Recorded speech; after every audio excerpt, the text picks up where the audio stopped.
रना रना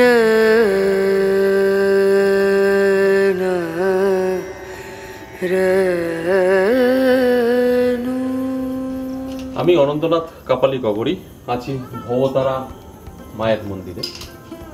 এখান থেকে আপনাদের একটা শত্রু দমনের ক্রিয়া বলবো।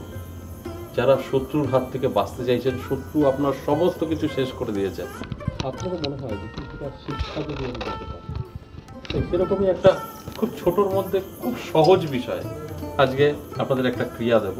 যদি করতে পারেন তাহলে আপনি শত্রুর হাত থেকে বাঁচবেন। শত্রুর কি হবে? শত্রু অসুস্থ হবে, না হলে ইনকাম কমে যাবে, বিছানায় পড়ে যাবে, মৃত্যু হবে না। আর যদি কঠিন শাস্তি দিতে হয়, মৃত্যুদণ্ড পর্যন্ত, তাহলে আমার সাথে অবশ্যই যোগাযোগ করবেন, ফোন নাম্বার দেওয়া আছে। আর আপনারা এই কাজটা করতে পারেন, এটা শত্রু আপনার সাথে শত্রুতা করা ভুলে যাবে, কারণ ও ওর নিয়ে ব্যস্ত থাকবে, ওর অবস্থা নাজেহাল হয়ে যাবে। খুব সিম্পল ব্যাপার। আপনাকে 3টে লেবু কিনতে হবে, শনি বা মঙ্গলবার আপনি 3টে লেবু কিনবেন। লেবু কিনে কি করবেন? 3টে লেবু কিনবেন আর খেজুরের কাটা আপনার কিনতে হবে, তুলতে হবে 9টা। এক একটা লেবুতে 3টে করে 9টা খেজুরের কাটা, যেটা গোড়ার দিকে থাকে শক্ত ব্রেকের মতো, সেরকম কাটা তুলবেন। আর কি লাগবে? লাল রঙের মার্কার কিনবেন। এই লাল মার্কার দিয়ে লেবুর উপরে আপনার শত্রুর নাম লিখবেন, ঘুরিয়ে ঘুরিয়ে যতবার লেখা যায়। তারপর কি করবেন? আপনার যত ক্রোধ আছে, রাগ আছে, নিয়ে ওই নাম লেখার উপরে কাটা গেঁথে দেবেন 3টে করে। আপনার রাগের উপরে কিন্তু কাজ করবে, গেঁথে দেবেন। এরকম 3টে লেবুতেই আপনার রাগ ক্রোধ দিয়ে কাটা 3টে গেঁথে দেবেন। তারপর কি করবেন? ওই 3টে লেবু নিয়ে আপনি শ্মশানে চলে যাবেন, অবশ্যই সন্ধ্যার পর।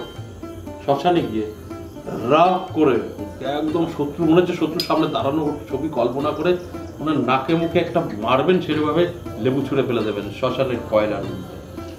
একই প্রসেসে কবরে চলে যাবেন, ঠিক ওরকম রাগ নিয়ে কবরে ছুঁড়ে ফেলে দেবেন। একটা থাকলো শত্রুর বাড়ি ফেলে দেবেন, জঙ্গল হোক, শত্রুর বাড়ির সামনে হোক, যেখানে বসে আপনার দেখার দরকার নেই, ফেলে দেবেন। সেটাও রাগ নিয়ে, যে মনে করলেন যে ওকেই মারবেন, ডিউটি শেষ। এরপর বাড়ি চলে আসবেন আর একটা কালো মার্কার কিনবেন। আপনার বা পায়ের একদম তলাতে কালো মার্কার দিয়ে শত্রুর নাম লিখবেন। ওই নামটা যেন না মুছে যায়, দিনে 2বার 3বার 4বার করে ওই নামের উপর দিয়ে শুধু বুলিয়ে যাবেন। জায়গায় জায়গায় লিখবেন না, সেম নামের উপর দিয়ে ওটাকে জাগিয়ে রাখবেন। 41 দিনের পায়ের ওইটাকে জাগিয়ে রাখবেন। 41 দিন লাগবে না, ঠিক 3 দিন পর থেকে, 72 ঘন্টার পর থেকে আপনার শত্রু দুর্বল হতে শুরু করবে। হয়তো কর্ম শেষ হবে, বিছানায় পড়ে যাবে, হয়তো বাড়িতে রোগ ধরে নেবে, চাকরি চলে যাবে, নাজেহাল হয়ে যাবে, আপনার সঙ্গে শত্রুতা করার সময় আর থাকবে না। এই ক্রিয়াটা করে দেবে। তবে একটা কথা আমি সবসময় বলি, যদি প্রকৃতভাবে আপনার শত্রু হয়, এটা করবেন, আপনি জয়ী হবেন। যদি কারোর ক্ষতি করার মানসিকতা নিয়ে কাজটা করেন, আপনার সাথে কিন্তু আমিও ভাগিদার হবো।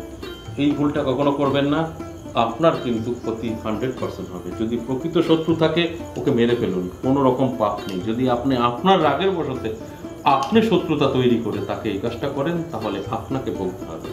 ওই ভুল কাজটা কখনোই করবেন না।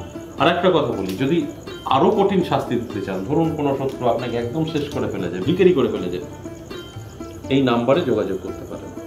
আমরা চ্যালেঞ্জ নিয়ে কাজ করি, কারণ তন্ত্র অঘরী যে মন্ত্রগুলো, সেগুলো ফলদায়ী হয়ে থাকে, কারণ এটা সাবর মন্ত্র দিয়ে আমরা কাজ করি। সাবর মন্ত্র, সোলেমানি মন্ত্র এখনো কলিযুগে কাজ করে। আর বিশেষ করে আমরা যে লাইনে আছি, তান্ত্রিক শুধু নয়, অঘর মার খুব কঠিন, এখানে কোনো রকম ভাওতাবাজি পায় না। তাই বিশ্বাসের সহিত এই কাজটা করুন, এবং আমি এরকম দিতে থাকবো মাঝে মধ্যে নানা রকম বশীকরণ, বিচ্ছেদ, শত্রু দমন, সবটাই আপনারা নিজেরাও করতে পারবেন। মন্দির দর্শন করুন, মায়ের দর্শন করুন, ভাগ্য অবশ্যই আপনার